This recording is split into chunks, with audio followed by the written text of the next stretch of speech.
Hi, and welcome back. It is Bible Scribe. Thank you for joining me yet again.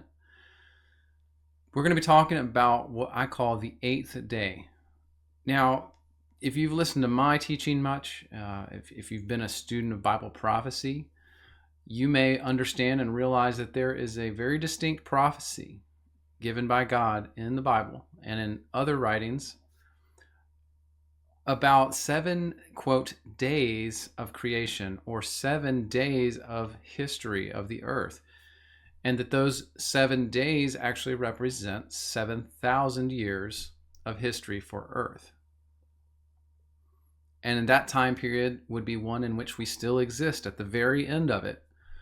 However, what I've found as I've studied deeper and deeper into different writings, including the scriptures, is that there's also a discussion in prophecy and in other aspects of the scriptures about the 8th day.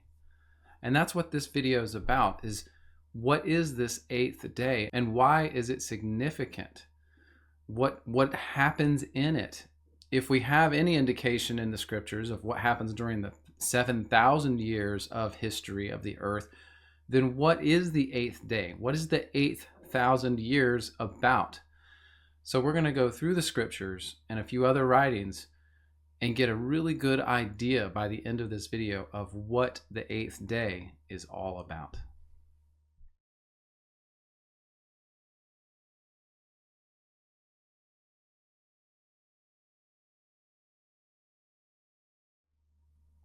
So what we need to do now is first start with the Bible. Let's see where the number 8 is mentioned, or the 8th day is mentioned, and what is it talking about. So let's just quickly go through some scripture references on this 8th day, or just the concept of an 8th and what it might mean in the context of each passage. So as we go into the Bible, we can start in the book of Exodus. So let me bring that up for you to see too.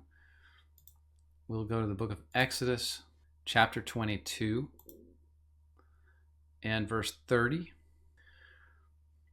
Likewise shalt thou do with thine oxen and with thy sheep. 7 days it shall be with his dam. On the 8th day thou shalt give it to me. Now this is a discussion of sacrifice. And so we see that in this case, as he's talking about sacrificing, that it would be done on the 8th day. So let's go forward now to the book of Leviticus, chapter 14 and verse 23.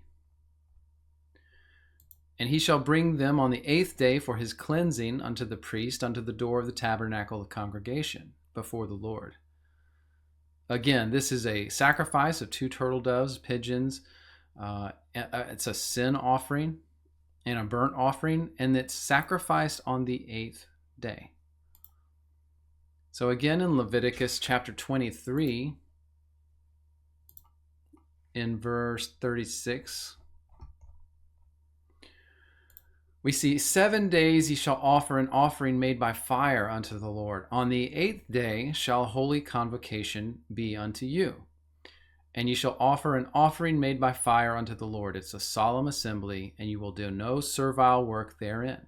So that's an interesting concept. Not only are we seeing that a specific offering is made on the 8th day as a holy convocation, also they are not allowed to do work on that 8th day. Now we know about, of course, the Sabbath day where they weren't allowed to do work. It was Sabbath, the day of rest. It was the last day. But now the 8th day also, when they do this offering, there's also rest. Very interesting. This will help us understand the conclusions at the end of the video. We need to remember this. Now we'll go to Numbers, chapter 7, verse 54 and 55.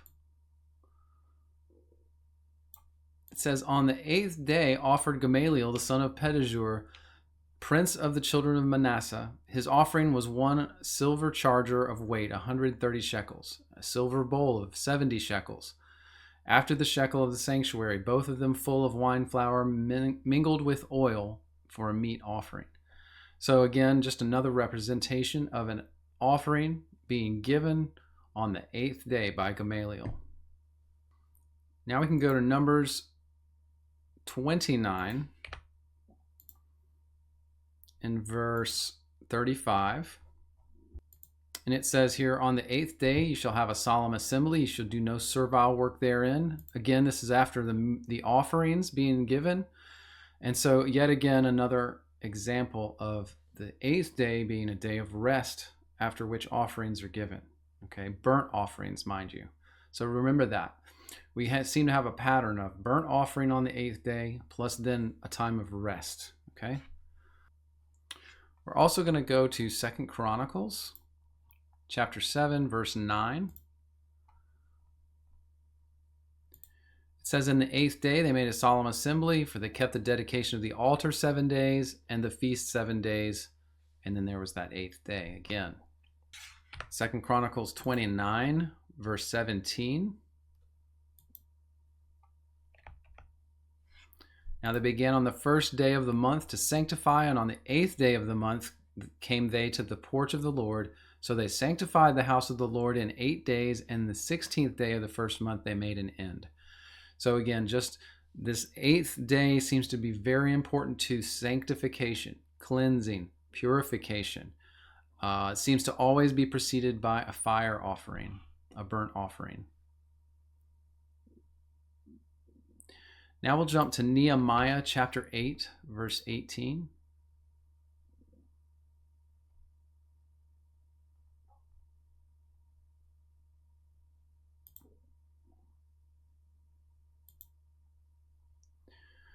Now remember, Nehemiah comes a lot later. Of course, this is when the Israelites are finally allowed to come back to Jerusalem, about 450 years before Christ, and they are able to start rebuilding the city and the temple. So in verse 18 we read this, also day by day, from the first day to the last, he read in the book of the law of God. And they kept the feast 7 days, and on the 8th day was a solemn assembly, according to the manner. Now, of course, this would probably be according to what was written in the law, which we've already read in Leviticus, Numbers, and those books. Now we can jump over to Ezekiel.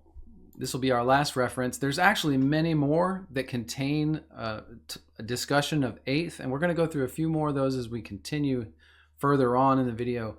But for now, this gives you an overview of how many times this is used. It's actually quite prolific in the Bible and is used many times. So let's jump to Ezekiel then, chapter 43, verse 27. All right. And it says, actually in verse 26, it says, 7 days they shall purge the altar and purify it and consecrate themselves. And when these days are expired, it will be that upon the 8th day and so forward, the priests shall make your burnt offerings upon the altar and your peace offerings. I will accept you, says the Lord God. Now again, remember, and just keep this in your head, it's 7 days are always before the 8th day, and then there's always a cleansing, burnt offerings, and as this says, then there's peace or rest. So this helps us understand what the 8th day means. We'll learn more as we keep going.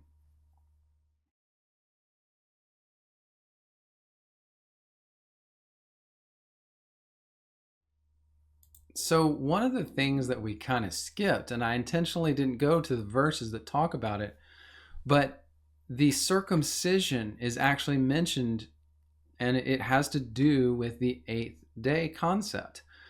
And so let's now look at circumcision. Let's start in Genesis chapter 17, because this is where circumcision is first given to Abraham by God.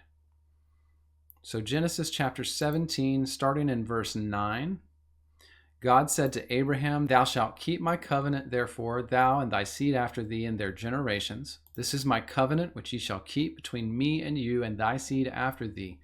Every man-child among you shall be circumcised, and ye shall circumcise the flesh of your foreskin, and it shall be a token of the covenant betwixt you and me.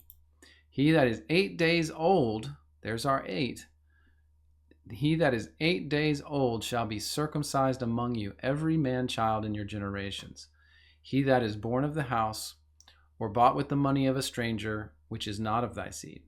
He that is born in thy house and he that is bought with thy money must needs be circumcised. So this would include all their servants, anyone that was living in their household. And my covenant shall be in your flesh for an everlasting covenant. This is the covenant of circumcision that God made with Abraham and the Israelite people. Focused on this 8 days, it only happens at the 8-day mark. So let's quickly jump to Leviticus. It also mentions this. Leviticus chapter 12, verse 3. Of course, just saying that in the 8th day, the flesh of the foreskin would be circumcised. So it's probably a recounting of that same ordinance with or covenant with Abraham and the people.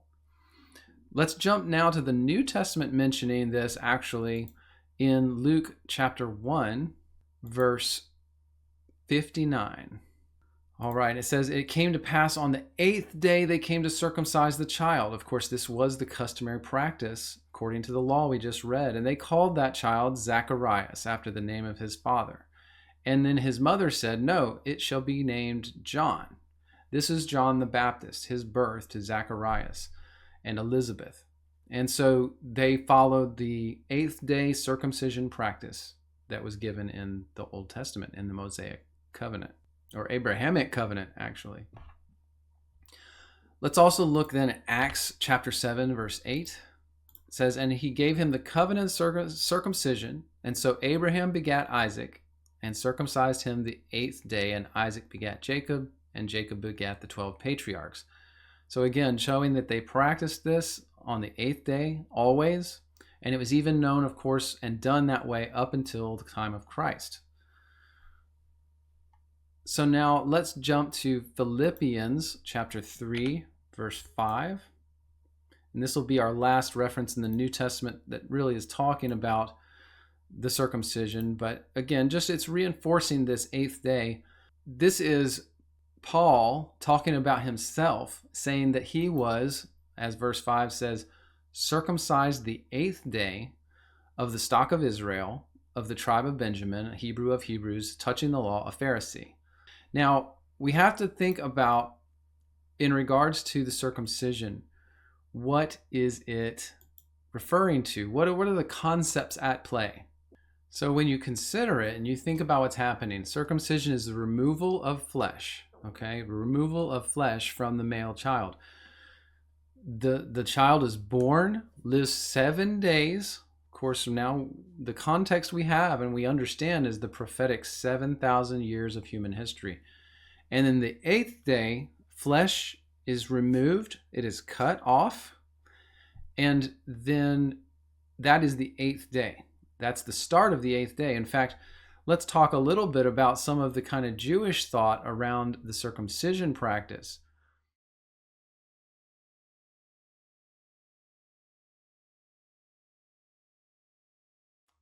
It says in some sources, some Jewish sources that I looked at online, and this is them modern Jews explaining circumcision, says, it is explained by the Jewish mystics that the baby is specifically circumcised on the 8th day.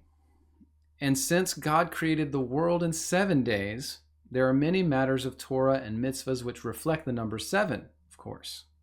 And we know that that's a reference to the 7,000 years of history. He says, thus there are 7 weeks of counting the Omer, 7 years of the Shemitah cycle, and 7 Shemitah of Yovel, the Jubilee. Thus, the natural world is represented, and this is the Jews saying this, it is represented by the number 7. We have to add to that our context of understanding the reason they used that number was because it represented the history of the world. Now, this is also what the Jews say. This is that same source.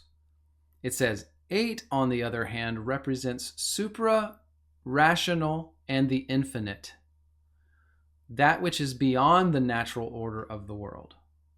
Therefore, the child is circumcised specifically at 8 days, for the child is entering a religion founded on faith, whose potential in the world is infinite. Now, that's the way they explain it, but think about that concept, that the 8th, even to the Jews of today, represents the supernatural and the infinite.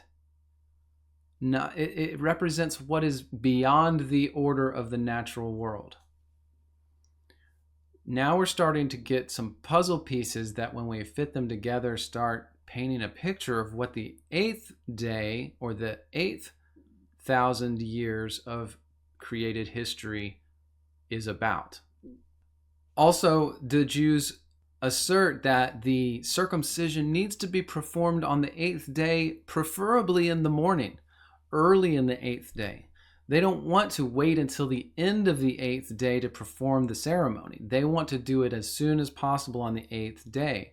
In accordance, I would add to this, in accordance with the Old Testament law and the covenant of circumcision.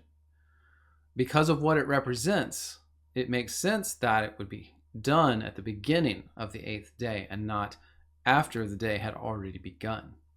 And then they also say that even if that eighth day is a traditional Sabbath or festival day for the Jews, they still will perform the circumcisions. Even if they're supposed to, quote unquote, rest, they will still do that circumcision because it's so important, because obviously of what it represents, which again, I don't think modern Jews are fully aware of what it represents, or they have, in a sense, their culture has lost it to history. They have left it behind because of time and Pharisaism and falling away from the worship of God in heaven.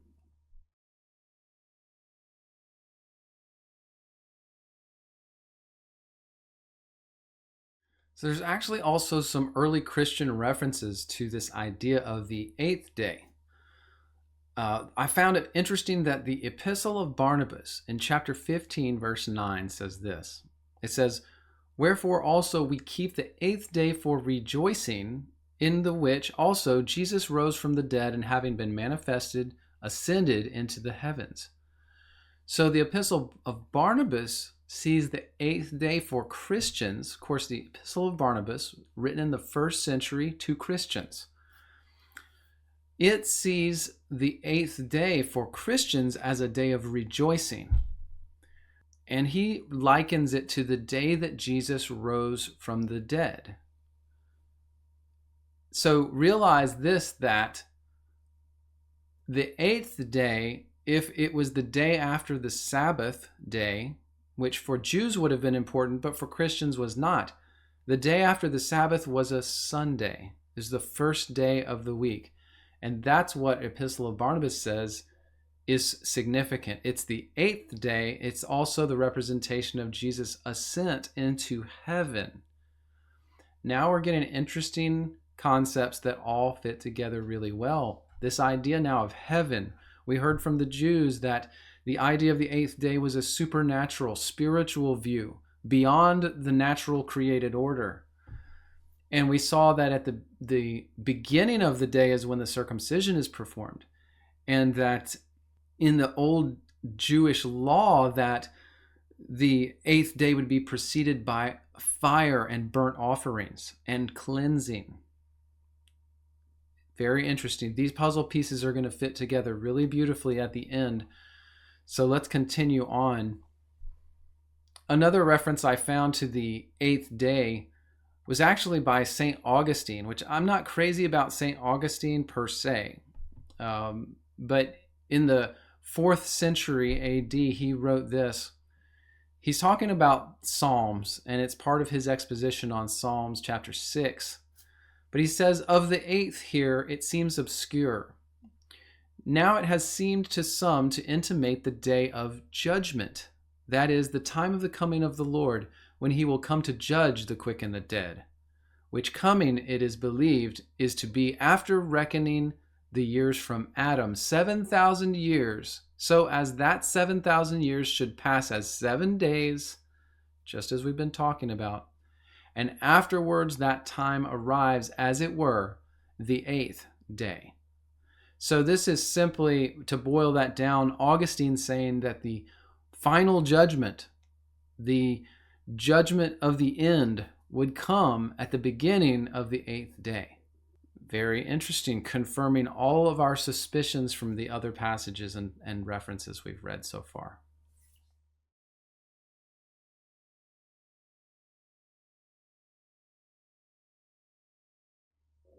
Now, I also want to do a little section here to talk about something else that's really relevant to this 8th day concept.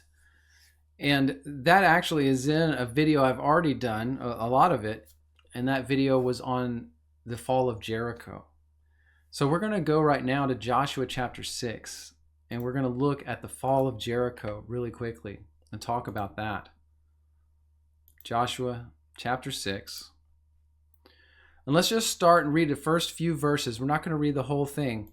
In verse 2 of chapter 6, the Lord said to Joshua, "See, I have given into thine hand Jericho and the king thereof, and the mighty men of valor. And ye shall compass the city, all ye men of war, and go round about the city once. And thus thou shalt do 6 days. And 7 priests," now notice the numbering here, 7 priests shall bear before the ark 7 trumpets of ram's horns. And the 7th day ye shall compass the city 7 times, and the priests shall blow with the 7 trumpets. 7, 7, 7. And it shall come to pass, when they make a long blast with the ram's horn, when ye hear the sound of the trumpet, that all the people shall shout with a great shout, and the wall of the city shall fall down flat. And the people, what will the people do? They will ascend up, every man straight before him. Now, that's the commands from God to Joshua about what they would do when they got to Jericho. But they followed it to the letter. And so what we see in this account is that there would be 7 days where they would circle the city. So they circled it 7 times. There's our number 7. Of course, that represents the history of the earth. They also blow the trumpets 7 times. Again, similar reference. And what happens when they do that? The walls of the city fall down flat, and they ascend up into the city and conquer it. And if you do know the history, if we read further in this passage, when they did that, do you know what they did to the city? They burnt it with fire. They burnt the city down. And then they took it over. So the other concept that's important to understand about Jericho was that this was part of the promised land. This was really one of the first battles of taking over the promised land that God had promised to the Israelite nation. And so, again, it's the 7 days, and before the 8th day, they blow the horns, blow the trumpets, the walls fall down, they burn down the city, and they ascend up into it. And then that is the promised land. That is God's rest, so to speak. Is this picture starting to make sense to you as we talk through this again and again? I'll lay it all very cleanly and plainly at the very end of the video, but I hope this is starting to make sense to you. By the way, another interesting fact about Jericho is that this is what Jericho looked like in the ancient times. And if you're aware much of the alternate cosmologies that are going out, particularly the flat earth cosmology, this could be seen as a representation of the earth. And so we have, in a sense, this story of the people of Israel marching around the city 7 times for 7 days, blowing 7 trumpets. The walls fall down, they burn it all by fire. Then they ascend, as the scripture said, up into the city and take possession of the promised land wherein there is rest. All right, so I hope that's starting to crystallize for you even more and more as we go.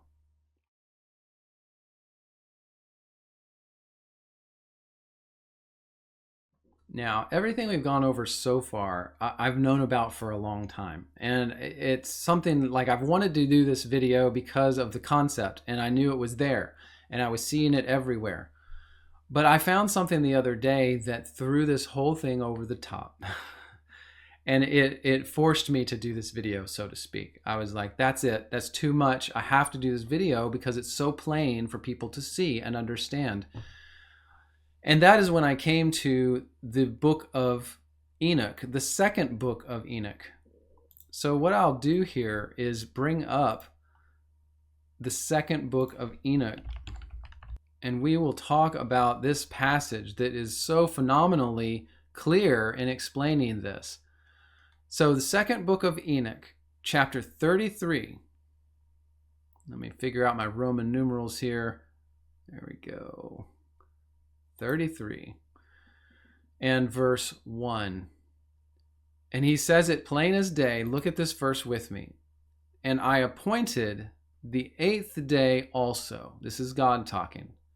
That the 8th day should be the first created after my work. And that the first 7 revolve in the form of the 7,000. Remember the 7,000 years we've been talking about? And that at the beginning of the 8th thousand, there should be a time of not counting. This means time would not be counted any longer.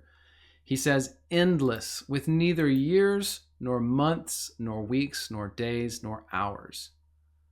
So, this verse saying that the 8th day would not be part of history as we know it. In the 8th day and forward, as it says, there would be no counting of time.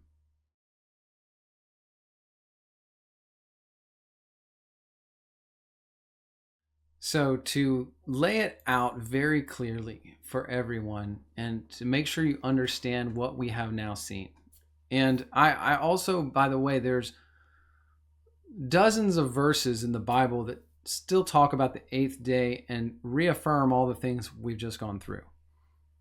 I left a lot of verses out actually because of just time, and I want to make it as clear as possible. But here's the clearest picture I can give you. That the 7 days of creation really mirrored and started this prophecy of the 7,000 years of creation, and that is the allotted time for the earth to exist and for humankind to live on earth. And that at the end of that 7,000 years, the earth would be destroyed with fire. And we see that. I have a whole nother video called The Destruction of the Earth. You can see tons of references by the Bible and other writings and early Christians all about this destruction of the earth they knew was coming, that it was prophesied. At the end of the 7,000 years, that destruction occurs of the earth. And from that point on, time is no more as we know it. It's not physical any longer. Every physical being will then be taken out of the physical realm, and those who are Christians, they will go to heaven. That's the rest that is being spoken of. And the wicked will be judged in the final judgment, and they will go to Hades, as we understand it. And then the final destruction for both Satan and his angels and all the wicked is the lake of fire. But after that destruction of the earth, again, the Christians, the righteous, those who love God and follow his Son, Jesus Christ, and have faith, they go to be with him in heaven, in that rest that he had prepared. And so all these different references. So when we look back at this picture and we say, well, how does that relate to the law? Circumcision. It was the child was alive for 7 days. Flesh was cut off at the beginning of the 8th day, just as in our timeline. In the practice of the sacrifices for cleansing, for 7 days there were feasts, there were sin sacrifices. The 8th day there was a burnt offering and a cleansing, and then there was rest. That represented our timeline perfectly. And then, of course, we have the book of 2nd Enoch that tells us flat out that that was what the 8th day was for. It would be 7,000 for the earth, and then the 8th and following thereafter would all be spiritual. There would be no more time, that the material world would be finished, and as Revelation says, a new land and a new heavens would be for those who were righteous. It would be totally different, and it would be, as Enoch says and other writing says, age after age without end. Okay? So I hope that helps you understand that this is not just a harebrained idea that one guy on the internet has. It's all over these writings. It's in the Jewish belief system, even though modern Jews would shy away from this kind of thing, right? They don't want to subscribe to these kinds of ideas. They believe they're going to rule on the earth, and that's going to go on for a long time. And that's a new view for them, for their culture. But you see how this concept is echoed in so many places that it seems undeniable when you put it all together, really, to me. This isn't even, to me, the 7,000 plus the 8,000, the 7 days plus the 8th day and following, to me is not even in question anymore. After understanding what's in the Bible, it's in so many parts of the Bible. It's in the law, it's in the circumcision, it's talked about by the early church, and so it to me is not even comparable to the other ideas out there of what might happen in our future. To me, it's very clear. At the end of the 7,000, flesh will be cut off. It's the end of the history of the earth. That's how God planned it from the beginning. He showed us in the creation, 7 days of creation. And that everything points to there will be fire, there will be a judgment. The Christians will go to be with him in heaven. It will be beautiful, and it will be forever.